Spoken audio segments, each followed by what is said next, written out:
A function is a formula that describes the relationship between x and y. X is the independent variable and y is the dependent variable.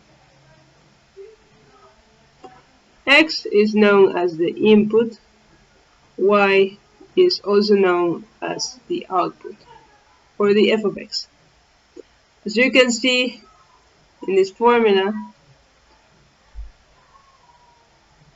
the y value depends on x, and the y value is given by 2x minus 1. Let's see some popular exercises related to functions. For example, number 1, what's the value of f of 5? So we have the formula on the top. All we have to do is substitution. If f of x is 2x minus 1, then f of 5 is found when we replace x by 5 in the formula. So that will be 2 times 5 minus 1. 9. Now let's see the next example. What's the value of 2 times f of 4? So first we have to calculate f of 4. Twice the value of f of 4. F of 4, according to the formula, should be 2 times 4 minus 1. And that is 2 times 7, 14. Let's see the third example. What's the value of f of 3 divided by 2 minus 3? So first we have to calculate the value of f of 3. According to the formula, f of 3 is given by 2 times 3 minus 1. So 2 times 3 minus 1 divided by 2. And then we will subtract 3 from that. We get 6 minus 1, 5. 5 over 2 is 2.5. 2.5 minus 3 gives minus 0.5. And the last one. If f of c is 5, what's the value of c? Now let's see here. We're given the output. Now, when the input is c, the output results in 5. See here. According to the formula, f of c must be given by 2 times c minus 1. But according to the problem, f of c gives 5. So we can state the following.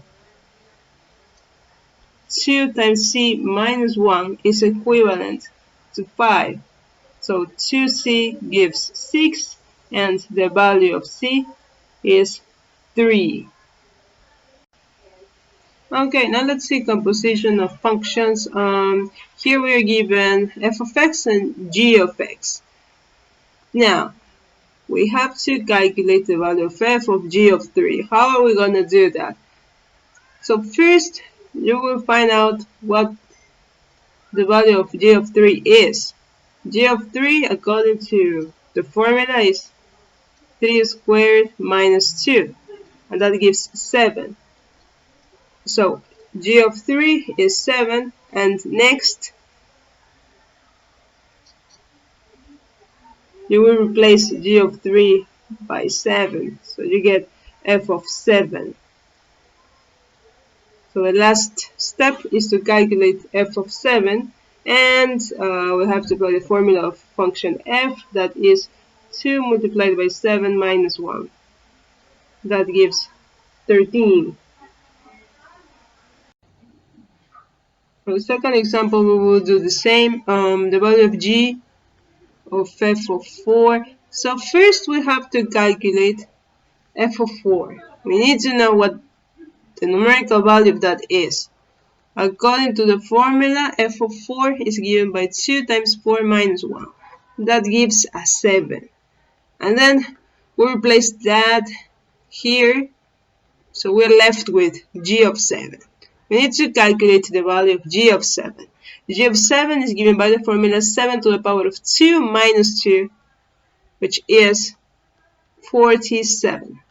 That's it. Okay, now let's see exercises about functions and tables. As you can see, we don't know the formula of function g, we don't know the formula of function h, but we have some points. For example, x is 1, g of x is 2. The meaning of that is when x is 1, y is 2. In other words, g of 1 gives 2. Now, for example, what's the value of g of 5? Now, what is g when the x is 5? So we have to take a look at the table. This is x5, so g of 5 gives 10. As easy as that. Now let's see question B, h of 6 plus g of 7. So h of 6, let's see, h of 6 gives 6, and then we will add g of 7. This is 7, and g of 7 gives 14.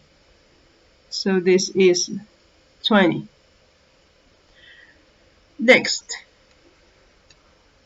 question C, h of g of 3. So first, let's calculate g of 3. Let's take a look at the table. G of 3 gives 6. Now, that is h of 6. Again, let's take a look at the table. X is 6, and therefore h of 6 gives 6 according to the table.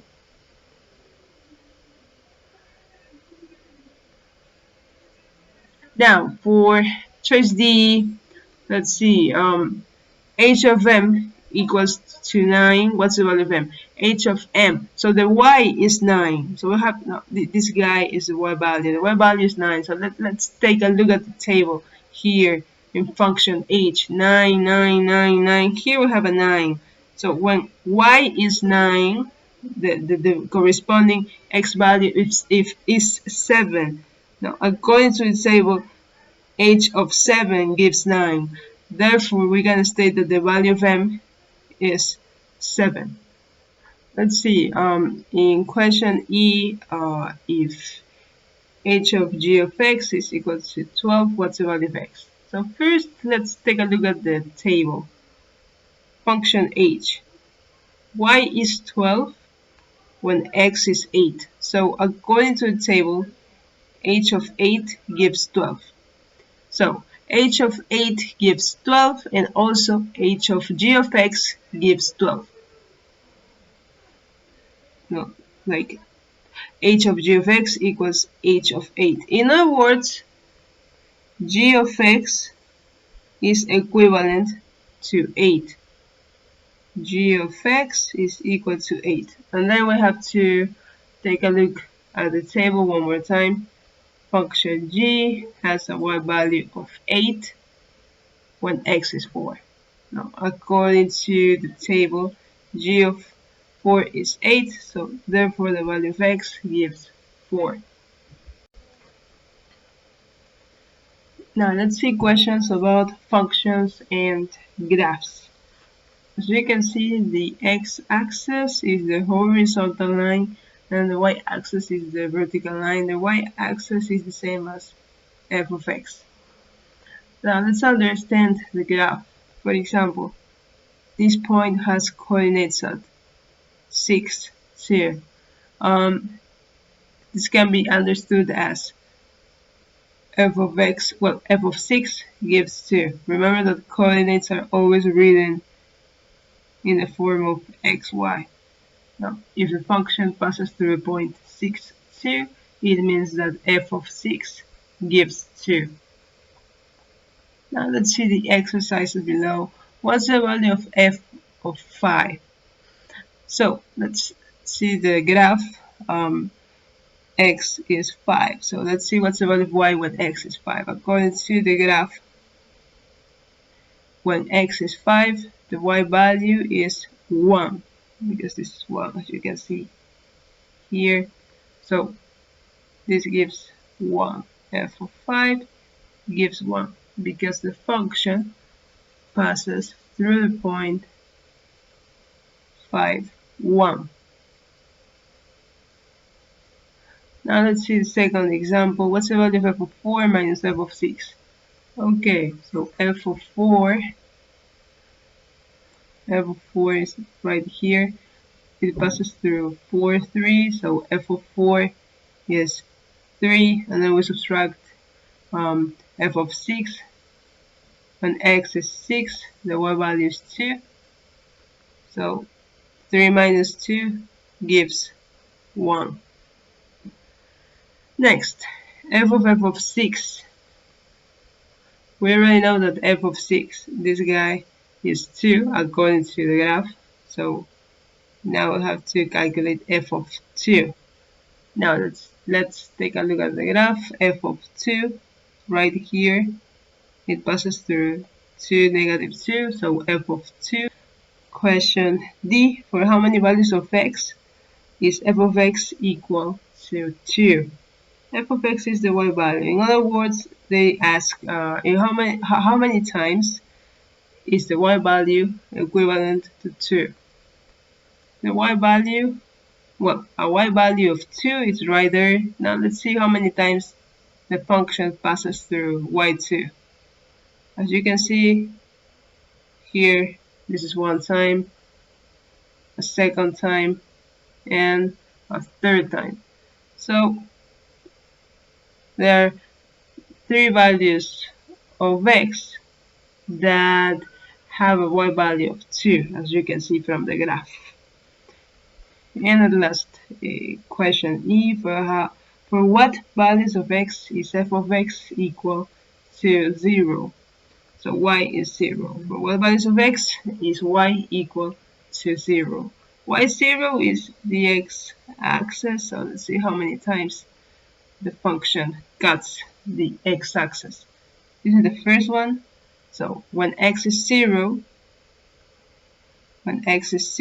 y is 0, that's the first value.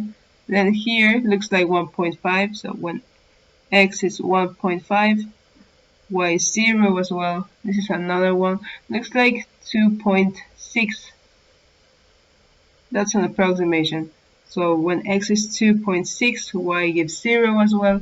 And this is the last one, 7. When x is 7, the y value is 0. So there are 4 values of x that give a y of 0. Let's see here. The figure above shows the graph of g of x. At what values of x does g of x equals to 0? So y is 0. So let's see in the graph. This is y0. So we can see from the graph x is 2 when y is 0. So the answer would be choice C. Now let's solve the following function problem according to the graph above of function f. What are the values of x where f of x is negative? Remember that f of x is the y value, so y is negative.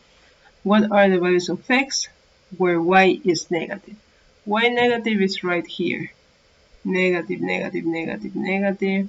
One more time here. Okay. So this looks like a 1. Yeah. So as you can see, when x is between 0 and 1, the y value is negative. And then this looks like a 5, and this could be a 9. So y is negative when x is smaller than 1, according to the graph. And y is negative as well when x is a number that lies between 5 and 9. So for that reason, the answer will be choice B. The x-intercepts of a function are the points at which the function cuts the x-axis. Now, The x-intercepts are also known as the roots or the zeros. From this graph,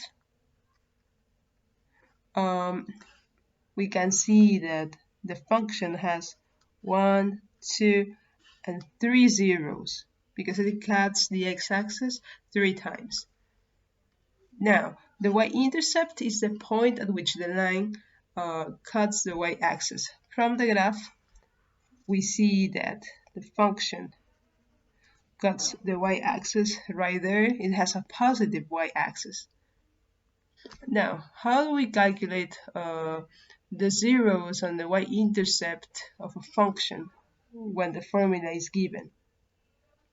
In order to find the zeros, in order to calculate the zeros of a function, you have to replace y by 0 and then solve for x. So this is factoring by grouping.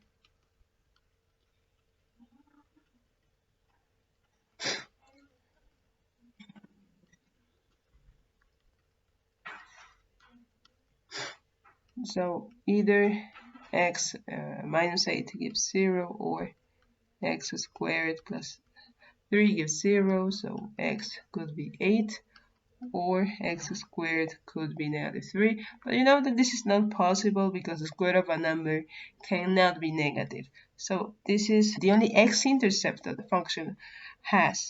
So the x-intercept is at 8, 0. Now, in order to calculate the y-intercept of a function, you have to replace x by 0 and then solve for y. So y equals to x cubed minus 8 times 0 to the power of 2 plus 3 times 0 minus 24.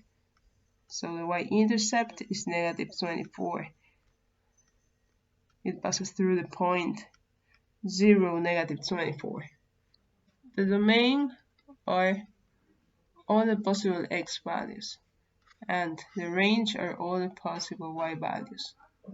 Now, in the function below, function a, f of x is equal to 5 divided by x minus 3. Here we have a constraint. You know that a fraction is defined when the denominator is not 0. So x minus 3 is not 0. Therefore, x can't be 3. We say that in the domain, x can take any real value except number 3. Okay?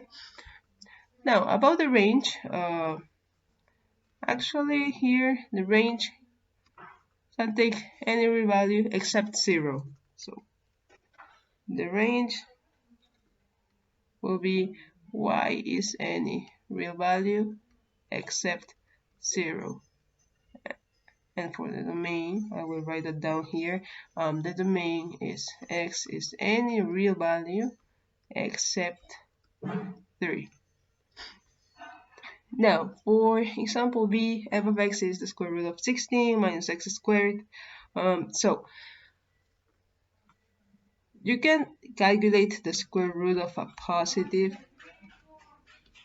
You also can calculate the square root of 0. But you cannot calculate the square root of a negative. This is not possible for real numbers. So, according to that, 16 minus x squared must be greater than or equal to 0. It can't be a negative. So 16 is greater than or equal to x squared. Here we get that x must be any real number between negative 4 and 4. So that will be the domain. This is the domain of the function. How about the range? Remember that when you take the square root, you cannot obtain a negative. For that reason, the range is always greater than or equal to 0. Anytime you calculate the square root of a number, you either get 0 or a positive number.